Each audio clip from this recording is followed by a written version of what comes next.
পৌষের শুরু। ঠান্ডা জমিয়ে পড়তে আরম্ভ করেছে। গায়ের চাদরটা একটু এদিক থেকে ওদিক হতে ফস করে এক ধমকা শীত গায়ে এসে লাগতেই ভেতরটা কেমন কেঁপে উঠছে।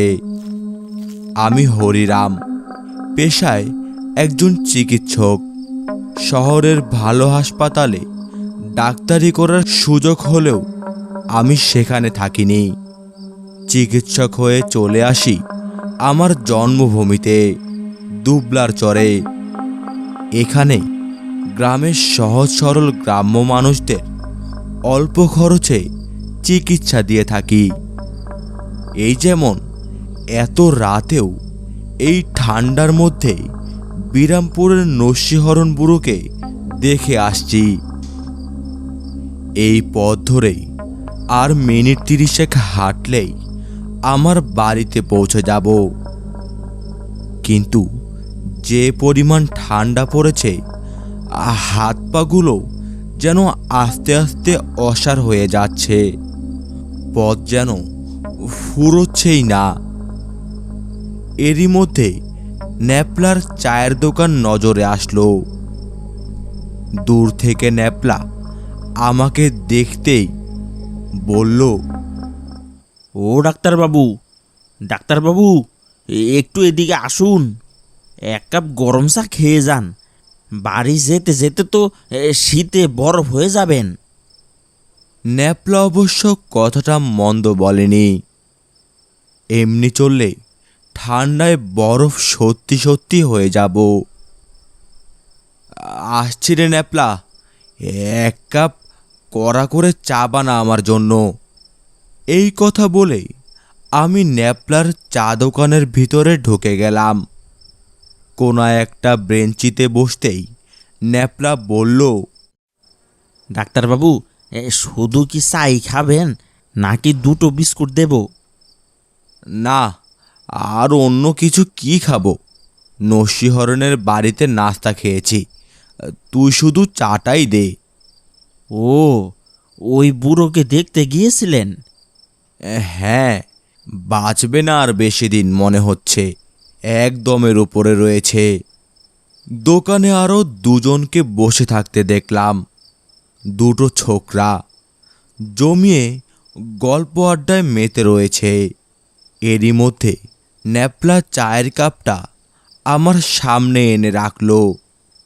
চায়ের কাপটা হাতে তুলে নিয়ে একটা চুমুক দিতেই সমস্ত শরীর যেন চাঙ্গা হয়ে উঠল। এরই মাঝে দেখলাম একজন বুড়ো লোক, গায়ে ছেঁড়া গেঞ্জি আর পরনে ময়লা ধুতি, দোকানের সামনে এসে গদগদিয়ে কাঁপছে। এই প্রচণ্ড শীতে গায়ে এতগুলো জামা থাকা সত্ত্বেও থাকতে পারছি না। আর এই লোকটা সামান্য একটা গেঞ্জি গায়ে দাঁড়িয়ে আছে। লোকটা কাঁপা কাঁপা কণ্ঠে আমায় বলল, ডাক্তারবাবু, আপনি এখানে? আমি আপনাকে খুঁজতেছিলাম। আপনার বাড়িতেও গিয়েছি, কিন্তু শুনলাম আপনি নাকি বিরামপুরে গেছেন, তাই দৌড়ে এখানে চলে এলুম। কেন, কি হয়েছে বলো? আমাকে কেন খুঁজছো? বাবু, আমার খুকি কথা বলছে না। আমি অনেক টাকাটাকি করছি, কিন্তু আমার কথার কোনো উত্তরই দিচ্ছে না। আপনি দ্রুত আমার সঙ্গে চলুন। কি বলছো? আচ্ছা, চলো। এরপর পাশে রাখা ব্যাগটা কাঁধে তুলে নিয়ে বুড়ো লোকটার সঙ্গে চলা আরম্ভ করলাম। লোকটাকে দেখে ভারী কষ্ট লাগছিল। ঠান্ডায় লোকটা ঠিকমতো হাঁটতেই পারছিল না। আপনার বাড়ি কোথায়? এই তো বাবু, এই রাস্তা ধরে আর একটু এগিয়ে গেলেই। বলছি, তোমার কি কোনো ঠান্ডার পোশাক নেই? পৌষের এই ঠান্ডায় তুমি শুধু একটা গেঞ্জি আর ধুতি পরে আছো। বাবু, গরিবের আবার শীত। লোকটার কথাটা শুনে ভীষণ খারাপ লাগলো। খুকি আপনার কি হয়? আমার নাতনি। ও, ওর বাবা মা নেই? না বাবু, আমার খুকির বয়স যখন 3 মাস, তখনই কলেরায় ওর বাবা মা মারা গিয়েছে।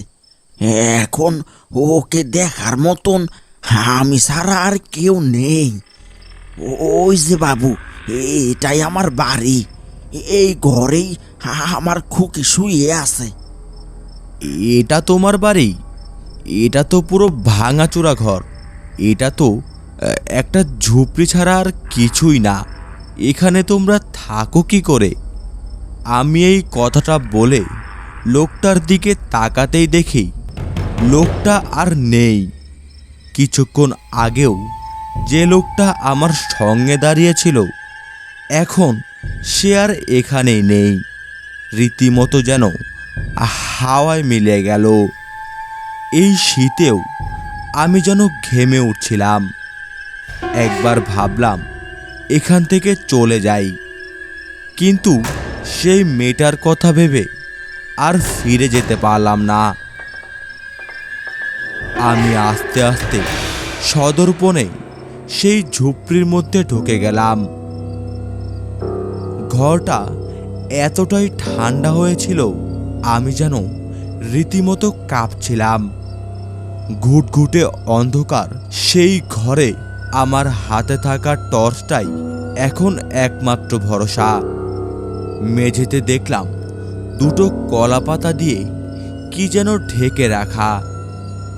আমার জীবনে সে রাতের মতন অস্বস্তিতে আমাকে আর কখনোই পড়তে হয়নি। ভয়ে ভয়ে আমি সেই কলাপাতা দুটো সরাতেই আমার চোখ যেন কপালে উঠে গেল।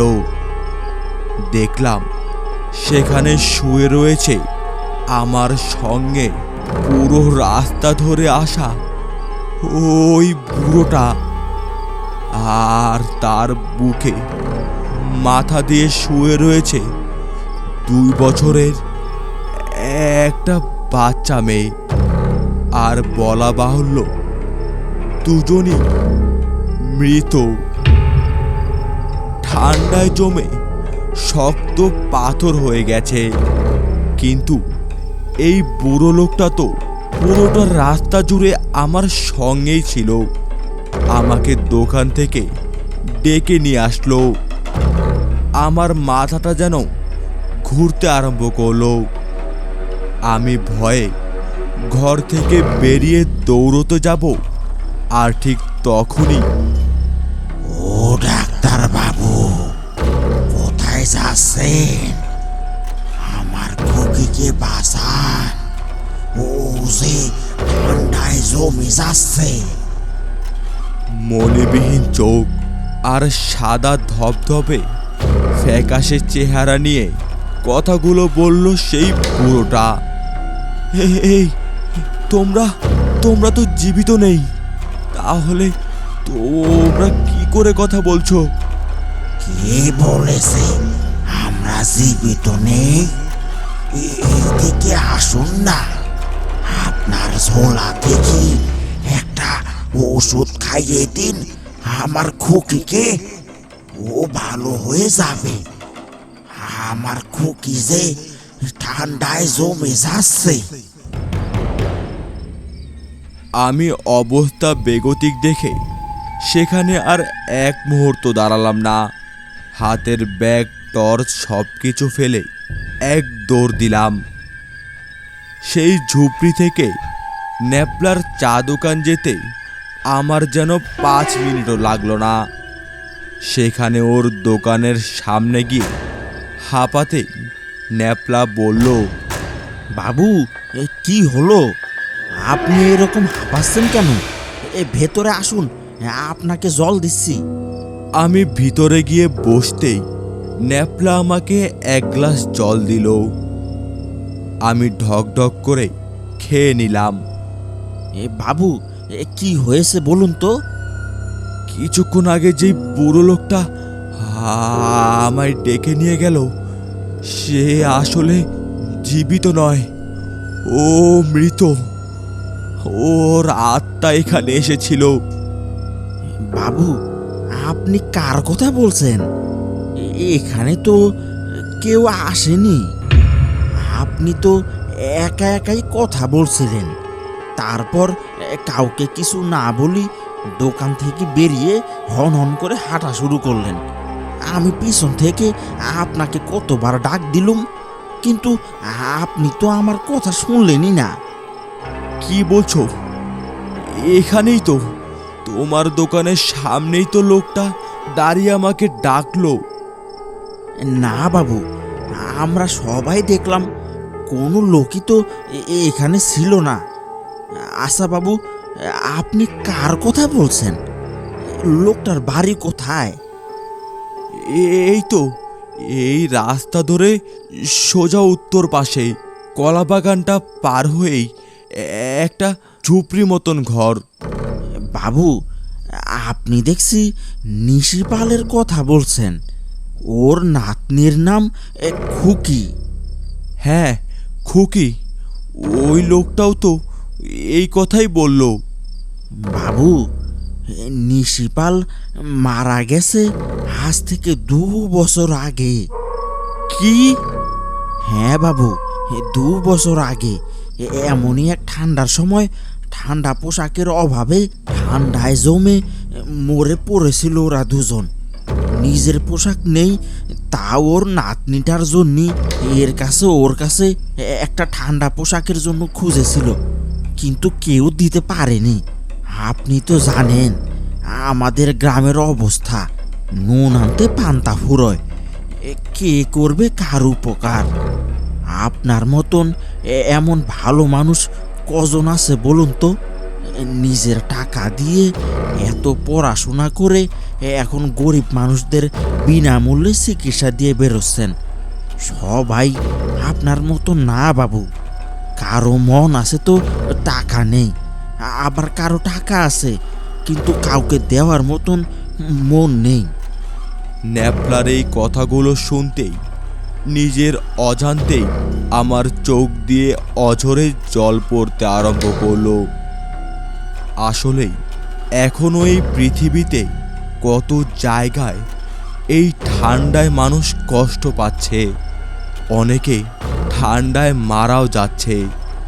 আমাদের সবার উচিত এই ঠান্ডায় গরিব অসহায়ের পাশে দাঁড়ানো।